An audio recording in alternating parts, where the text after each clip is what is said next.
Good morning, good afternoon, good evening, wherever you may be. Welcome to Good Measure. My name is David, and I'll be your host today.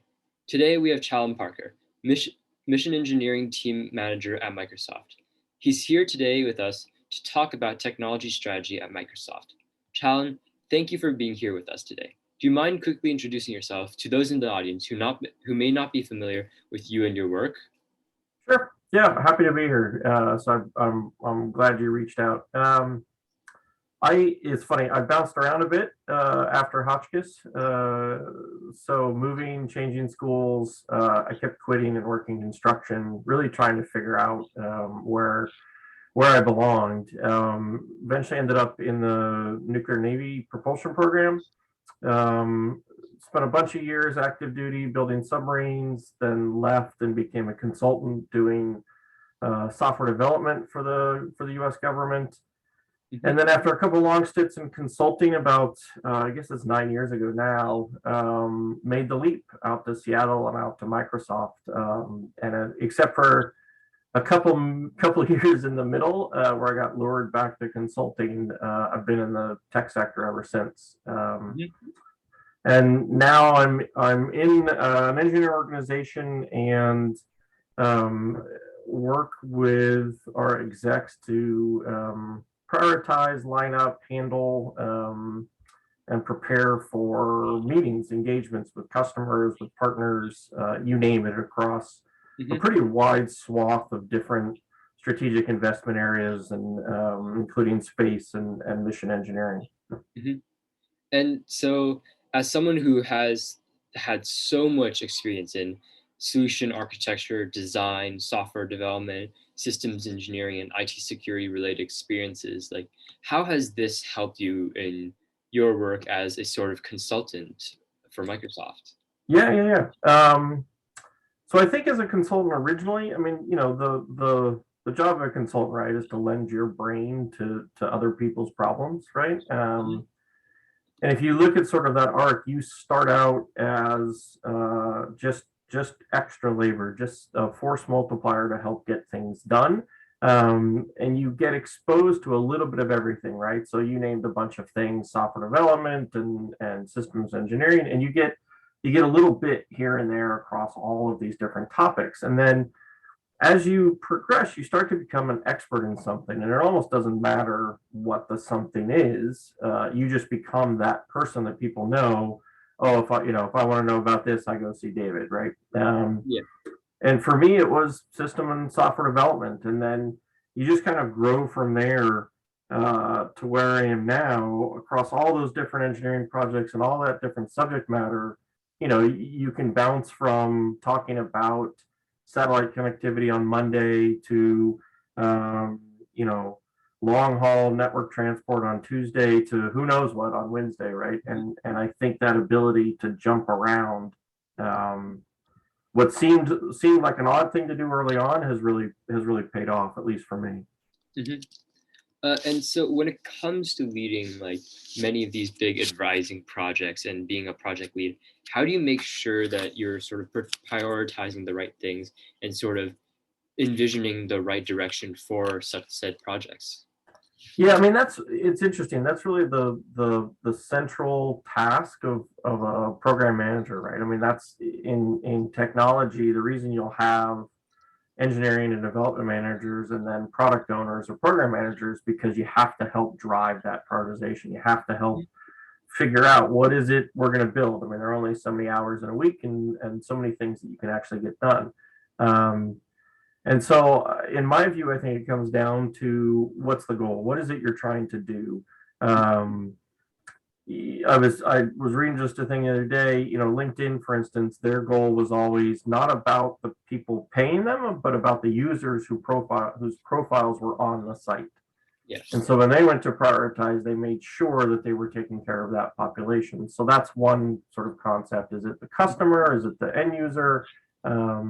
If it's something internal, maybe what you're after is really looking to automate and to scale and to reduce cost, or in manufacturing, right? So I think it all comes down to figuring out what that goal is. What is it you're trying to achieve? And then make sure that everything you're doing heads towards that.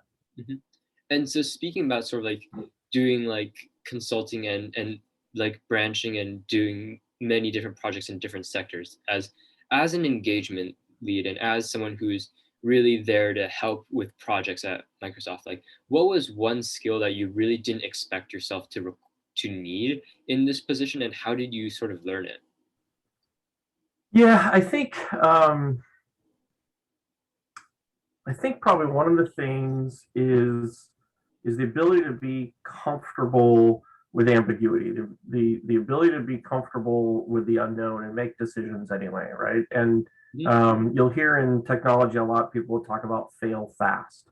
So a failure is a success because by definition you have figured out that the path you're on and what you're doing doesn't work, and you Yeah. can move on to try something else. When you think engineering, that's not your typical attitude, and certainly in nuclear engineering, that is not the attitude, right? That's not Yeah. the approach, and so it's just it's a different approach to how you do things, and it's a willingness and a comfortable. You got to be comfortable with being embarrassed, which sounds weird, but you have to try things, and a bunch of them are going to fail, and that's okay, right? The stuff you produce isn't perfect, and that's okay.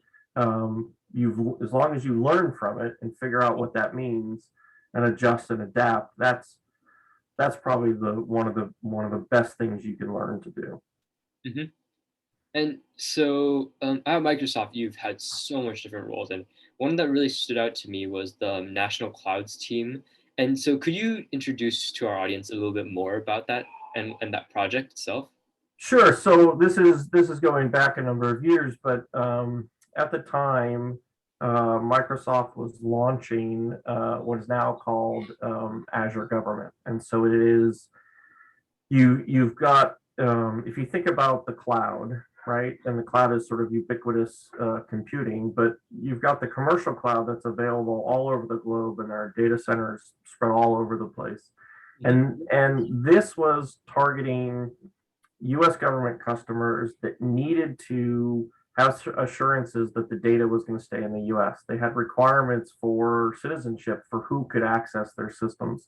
And so this was sort of the first toe in the water around what does that look like? How do we do that? How do we deploy that cloud and operate that cloud without having to replicate all of the internal teams and it's not a big enough item to justify replicating what you do for the global cloud, right? But Yeah. how do you meet these requirements and how do you do that?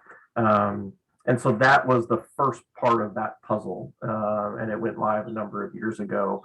And more recently, you can actually see that continuing to happen as you see public announcements about our air gap clouds for other parts of the government, right? Mhm. Um, and I think that was that first foray.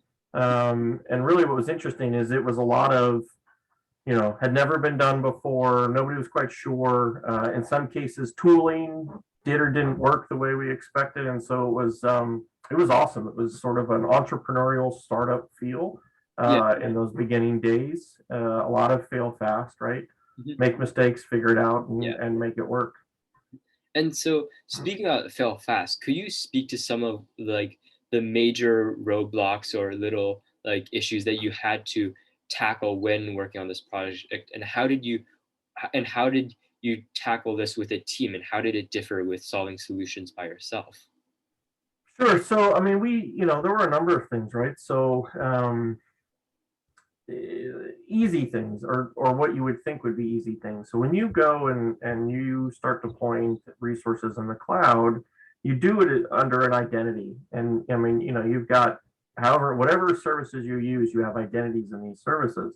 And what was interesting is we had made some purposeful walls around this environment for all the reasons I've described, and as a result, that identity and the flow of creating the identity, getting into the environment, and working and deploying just didn't work the way we wanted it to at first, right?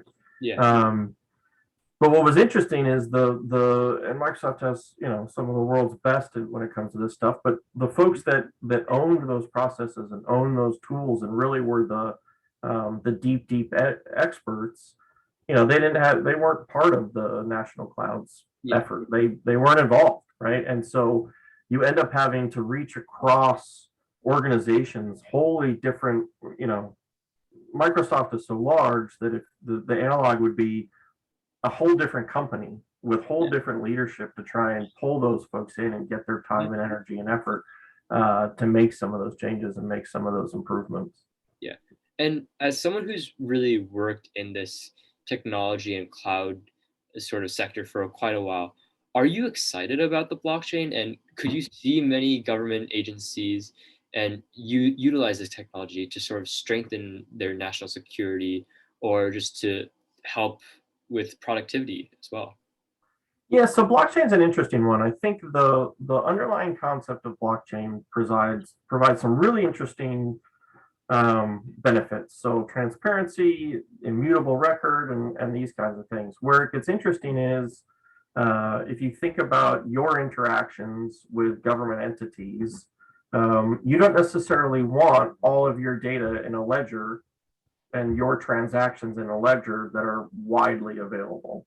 Yeah. So it becomes interesting to figure out, well, what transactions would a citizen or would a person or a business work in terms of a blockchain with a government entity. Yeah. You then also have all of the really interesting, more secure type of things that government's doing, and they clearly want none of that in an immutable, widely open, easily accessible format. So there are some sweet spots, I think, where you start looking at supply chain, right? How do I Yeah. know that this thing you're delivering to me that I'm accepting has all of the genuine parts that I expect? And can I do that in a way that I'm not giving away too much, but I can also use that technology. So I think I wouldn't say that I'm personally bullish on blockchain. I think it's Yeah. interesting. I think it allows some interesting things. I think you're going to find a lot more interesting commercial uses for blockchain than you will for government. Yeah. And so, speaking about new technologies, are there any new technologies that you yourself have sort of been eyeing up and are interested in? Yeah, I so there's probably two things that I think are on the cusp of really changing how we live. One is energy. Um, Everybody talks about fusion, and fusion is one of those technologies that's always 20 years away, right? No matter when you ask, it's always 20 more years, which is sort of the joke of, well, you're never going to get there. But there's some interesting experiments more recently where they're getting closer to that dream. Mhm. But even at the same time, as a former nuclear engineer, there's really a resurgence in interest in fission, and there are some really compelling um, advanced reactor models and startup money. And I mean, Bill Gates is funding Yeah. an interest out this way at trying to create something because it meets all of the requirements when you think about greenhouse gas and you think about climate change, right? It's zero emission, and there's all these things that it brings along for the ride. If you can find ways to sort of reduce your risk of all of the nastiness. Mhm. And I mean, in my own view, the U.S. Navy operates countless reactors, and we pull them into ports all the time for Fleet Week, New York's, you name it, and Yeah. nobody blinks twice, right? Because of that safety record. So there's some interesting things there. And then the other, I think, is quantum, right? And I mean, more than just a crutch for sci-fi writers to Yeah. say, how does this work? And somebody just says, well, it's quantum. Um, what I think is interesting about it is you have people working on the hardware, but much like the Microsoft software revolution from whatever that was 40 years ago, 40, 50 years ago, Mhm. I think you're going to have a similar thing in terms of how do you program a quantum computer to really optimize your problem set? What does that look like? It's not the same programming languages, it's not the same scripting, it's not the same approaches. What Mhm. does that look like? And so that's another area I've heard people call quantum information science, but it's almost like computer science again, Yeah. right? With a quantum lens. I think that's going to be really fascinating. Mhm. Well, thank you so much for your insights. It was a pleasure. Do you have anything else that you'd like to add? Any last points that you'd like to say? Just that, I think overall, you asked a few questions. I would say keep it, people ought to keep an open mindset, and there's this concept of growth mindset that Microsoft teaches, and honestly, I never knew it was a mindset. I thought that's what everybody did, and it comes down to there's nothing you can't learn, right? So, like, if you're interested in quantum, you can go figure it out. If you're not, that's cool too. You could go do blockchain or what have you, and Yeah. it's not stuff that you can't do. It's just stuff that you haven't learned yet. And I think that's true across all of, whether it's consulting or firms like companies like Microsoft. Mhm. All right. Well, thank you. My pleasure.